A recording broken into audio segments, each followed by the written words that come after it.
Start. Ayun, isang magandang umaga po at welcome po sa ating vlog. Tayo po yung mag-unbox ngayon ng ating parcel na kararating. At ito ang gitara. Yan. Samahan niyo ako sa pag-unbox.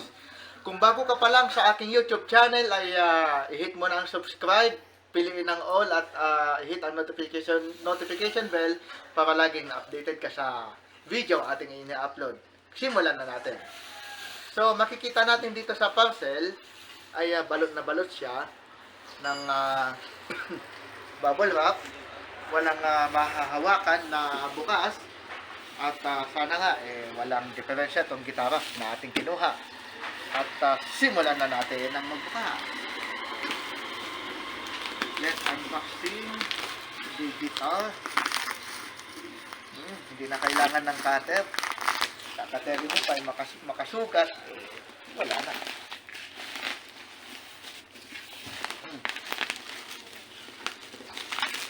Yan.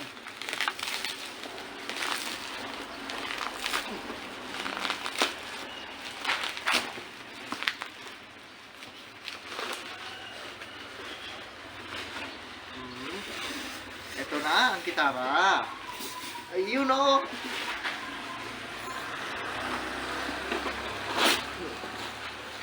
Diba, ilagay muna natin dito sa sahig ang bubble wrap. Yan. Tingnan natin ang gitara. Ito, makapal ang kanyang box. Sigurado na safe ito sa shipping. Sana nga, ito ay hindi naibagsak. Ang brand nga pala na ito ay, excuse me po, Cranberries, tinda ng Isko Guitar Philippines, SQOE. Yan. Ito, let's unbox this.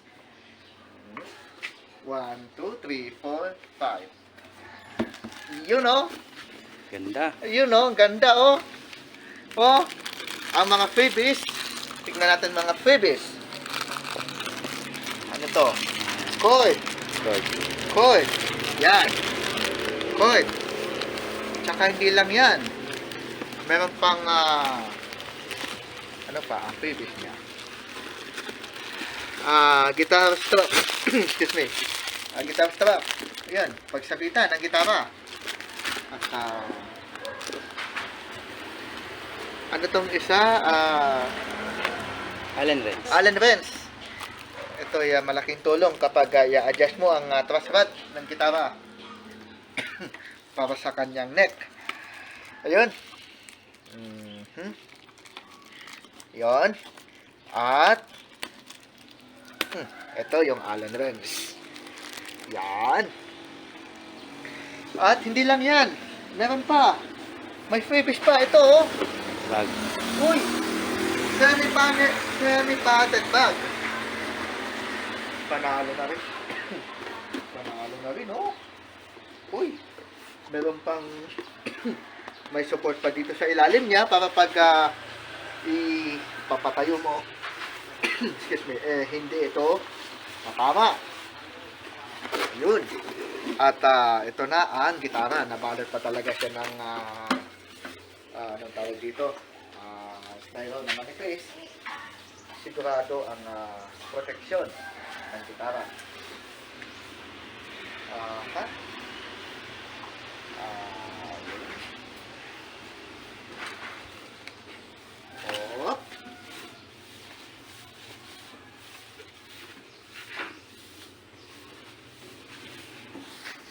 You know? You know?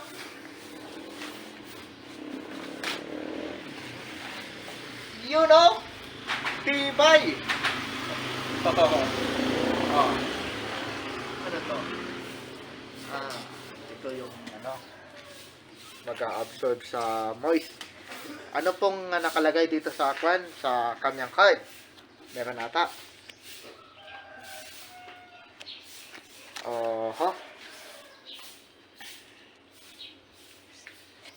Meron. Yan siguro yung thank you letter ng tindahan kung saan binili itong gitara. Okay? Yan muna. Testingin natin, tignan natin kung nakatono na.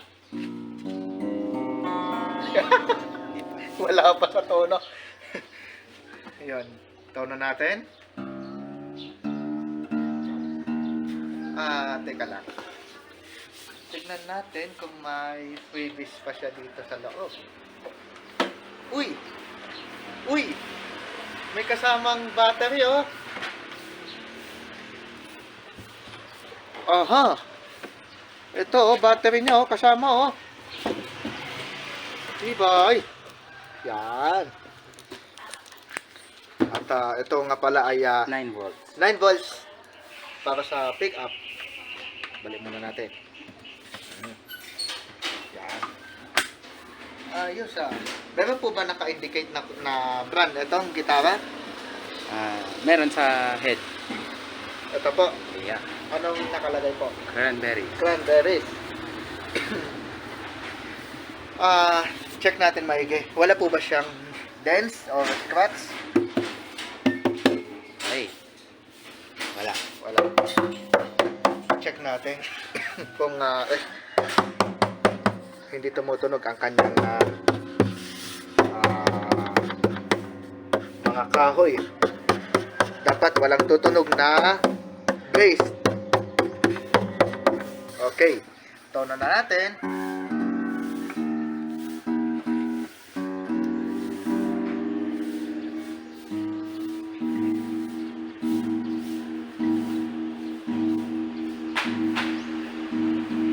Tayo ay nagbabase lamang sa ating pandinig, ano?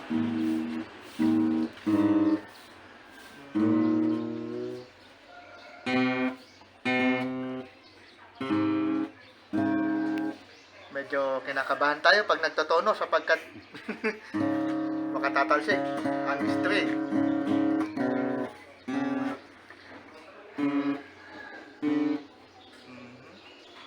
Kamay na yan.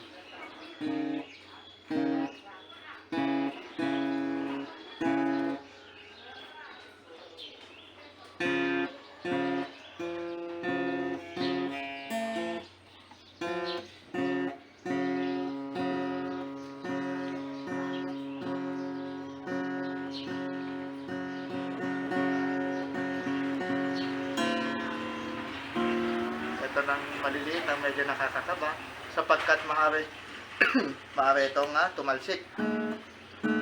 Sana wag naman.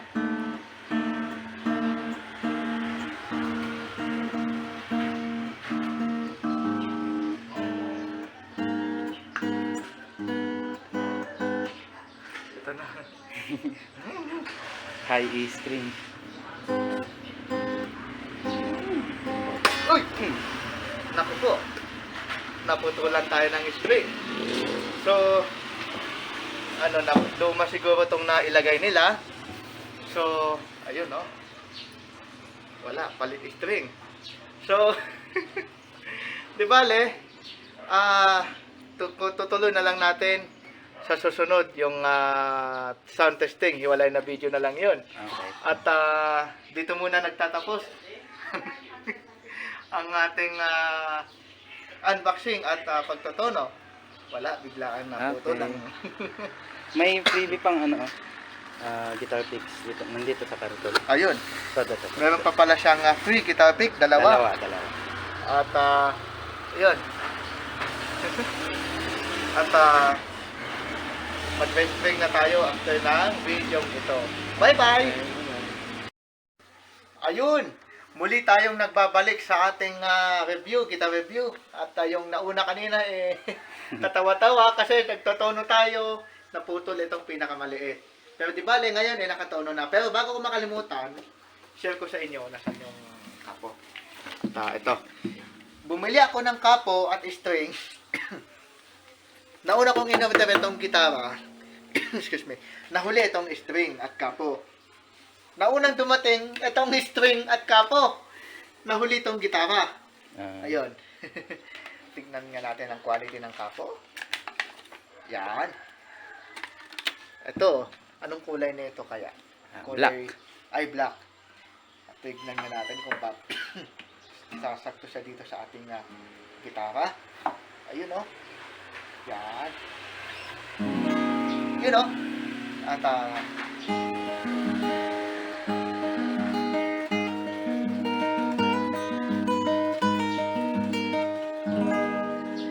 loob niya. At tanggalin natin ang kapo. At ito.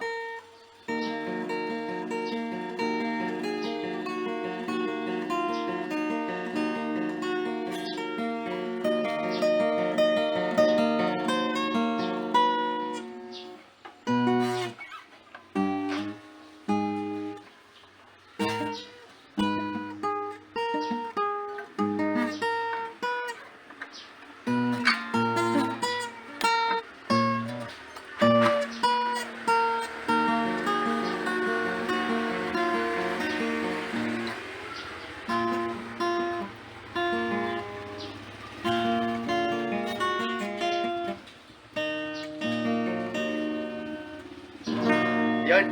At maganda siya. At ang masasabi natin sa gitara solid. Ang SRP nito ay halos 11,000. 10,999 ang totoong price nito. Pero dahil nag-sale siya ng 5,499 or almost 5,500, kinuha na natin. At ang masasabi natin is solid. Sa SQOE, Guitar Philippines, salamat. Dahil nakabila ko ng gitara. Sa Lazada, sa Ninja Van, salamat po. Dahil na-deliver ng maayos ang aking item.